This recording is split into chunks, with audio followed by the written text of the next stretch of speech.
प्यारे विद्यार्थियों, मैं डॉक्टर नेमीचंद कुमावत, सहायक आचार्य हिंदी विषय, राजकीय महाविद्यालय रायपुर भीलवाड़ा, आपकी इस बीए प्रथम वर्ष विषय हिंदी साहित्य के द्वितीय प्रश्न पत्र में आप सभी का हार्दिक अभिनंदन और स्वागत करता हूं।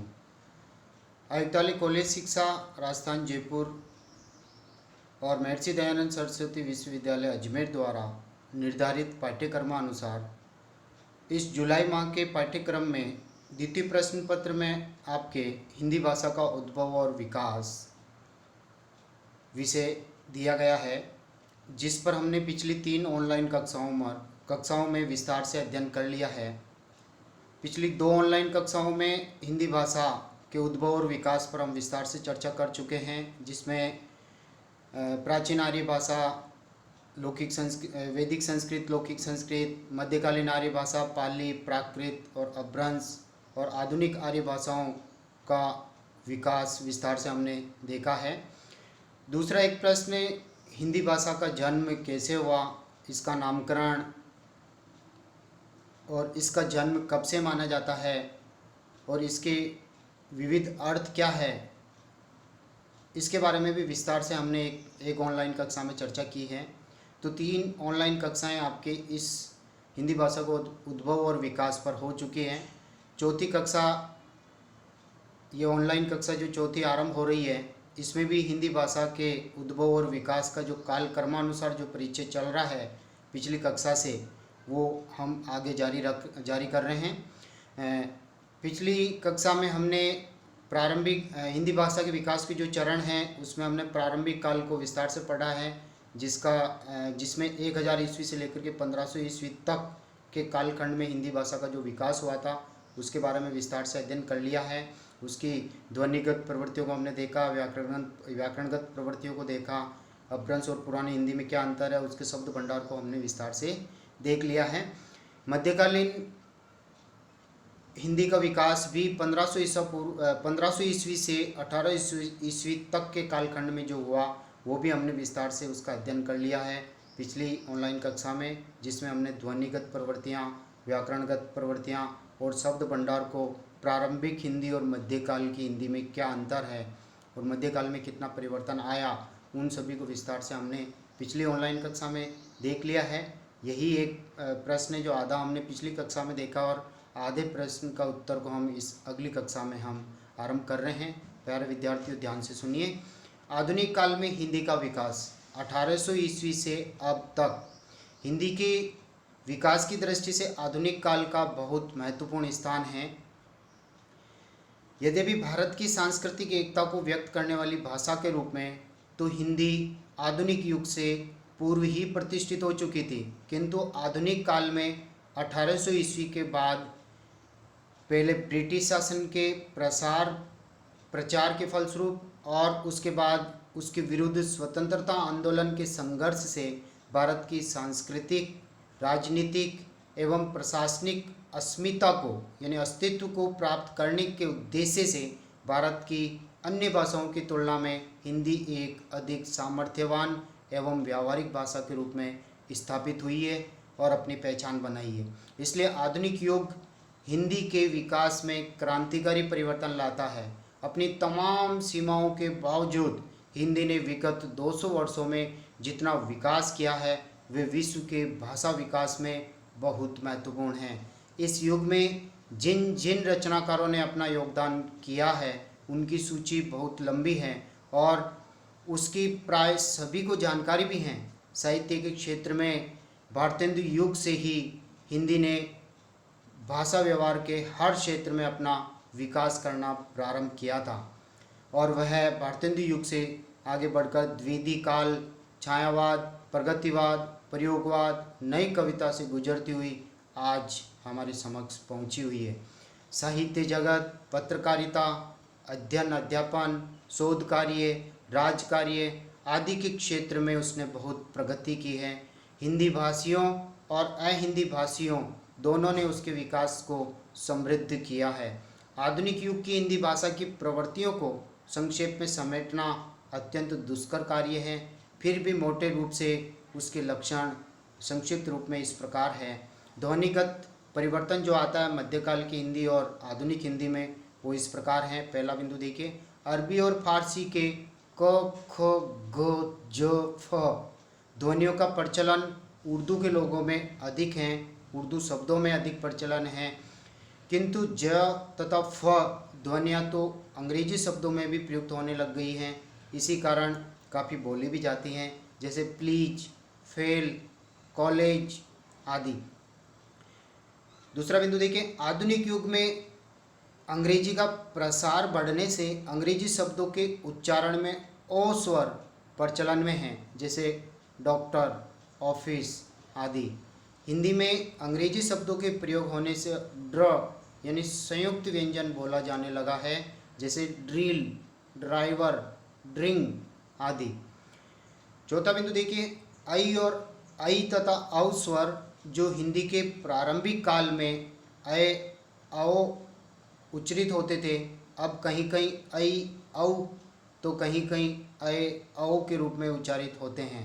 यानी अपभ्रंश भाषा में ऐ और औ दो स्वर नहीं थे, प्रारंभिक हिंदी में इनका प्रयोग होने लगा, मध्यकाल में यथावत रहा और आधुनिक काल में भी यथावत है, उच्चारण इनके दो तरह से होने लग गए।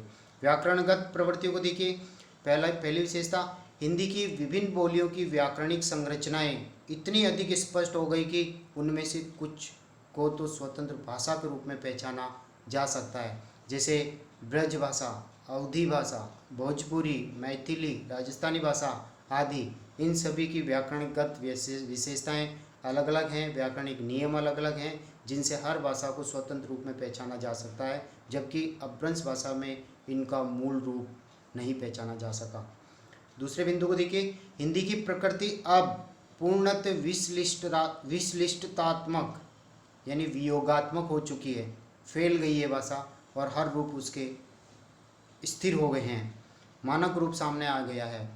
तीसरा बिंदु देखिए, मुद्रण यानी छापे खाने में, शिक्षा जगत, रेडियो, फिल्म जगत, दूरदर्शन आदि के सहयोग से हिंदी के मानक स्वरूप का व्याकरण अब सुनिश्चित हो चुका है, अर्थात संज्ञा, सर्वनाम, विशेषण, क्रिया, लिंग, वचन, कारक, काल, वाच्य, विलोम शब्द, पर्यायवाची, लोकोक्ति, मुहावरे, स्वर और व्यंजन, इसका शब्दकोश यानी शब्द भंडार में तत्सम, तद्भव, देशज, विदेशी शब्द आदि सभी का समाहार हो चुका और सभी के रूप बिल्कुल स्थिर हो चुके हैं, जिस इस स्थिर रूप को ही, एक रूप को ही मानक रूप के रूप में स्वीकारा गया है। चौथे बिंदु को देखिए, अंग्रेजी के प्रभाव से हिंदी की शब्द संरचना एवं वाक्य रचना अंग्रेजी व्याकरण से काफ़ी प्रभावित भी हुई है। जैसे अंत में जो पूर्ण विराम हम लगाते हैं उसकी जगह अंग्रेजी के प्रभाव से फुल स्टॉप का भी प्रयोग किया जाने लग गया है। पांचवा बिंदु देखिए, आधुनिक काल में गद्य का प्रयोग एक साथ तेजी से बढ़ा है। यानी कहने का तात्पर्य, आधुनिक काल भारतेंदु युग से आरंभ होता है और भारतेंदु युग में प्राय सभी गद्य विधाओं पर पहली बार लेखन आरंभ हो गया था, चाहे नाटक हो, एकांकी हो, कहानी हो, उपन्यास हो, निबंध हो, सर्वत्र गद्य का प्रयोग बढ़ने लगा।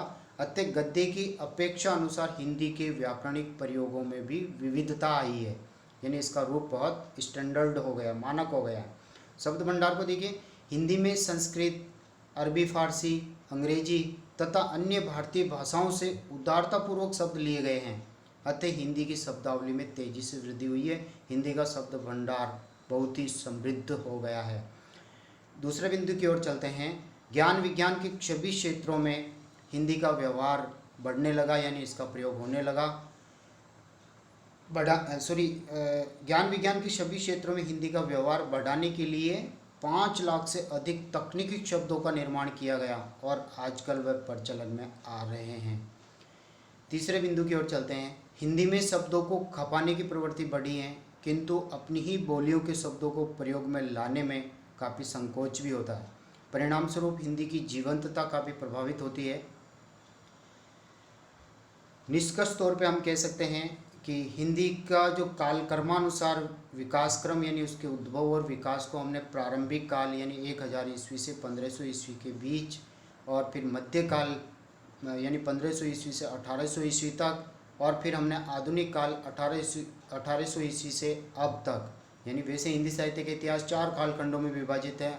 आदिकाल, भक्तिकाल, रीतिकाल और आधुनिक काल, इन चारों को हमने भाषा विकास की दृष्टि से 3 भागों में विभाजित करके उसमें हिंदी भाषा के विकास क्रम को, काल क्रम को और उनमें आई नवीनतम प्रवृत्तियाँ या विशेषताओं को अच्छी तरह से आपके सामने रखा है। अब हम निष्कर्ष तौर पर कह सकते हैं, इस प्रकार हिंदी विगत 1000 वर्षों में जिस मंजिल पर पहुंची है वे पीछे लौटकर देखने पर बहुत ही आश्चर्यजनक लगता है, किंतु अब हिंदी जहां है और जो भूमिकाएं उसको प्राप्त हुई है उसे देखते हुए उसके विकास की गति और दिशा दोनों में तीव्र परिवर्तन लाने की ज़रूरत है। उसे न केवल राष्ट्रभाषा, राजभाषा और संपर्क भाषा के रूप में सशक्त होना है, बल्कि आधुनिक हिंदी भाषी व्यक्ति के भाषा विकास को विश्व की किसी भी विकसित भाषा के व्यक्ति की तुलना में खड़ा करना है। हिंदी अपनी विशेषताओं के आधार पर भारत की अन्य भाषाओं पंजाबी, गुजराती, मराठी, बंगाली आदि भाषाओं से भिन्न एक स्वतंत्र भाषा, अत्यंत समृद्ध भाषा है, किंतु ये हिंदी प्रदेश की विविध बोलियों का एक संकुल भी हैं, यानी समूह भी हैं। चीनी और अंग्रेजी के बाद दुनिया भर में सबसे अधिक बोली जाने वाली भाषा हिंदी का क्षेत्र इतना व्यापक है जिसमें 18 बोलियों का समावेश है तथा इसकी 5 उपभाषाएं पश्चिमी हिंदी, पूर्वी हिंदी, राजस्थानी, पहाड़ी,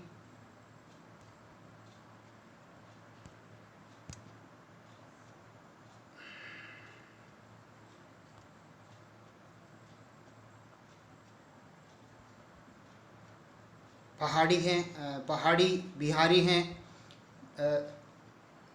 निश्चित रूप से कह सकते हैं कि हिंदी भाषा आज सुसंस्कृत एवं समृद्ध भाषा है।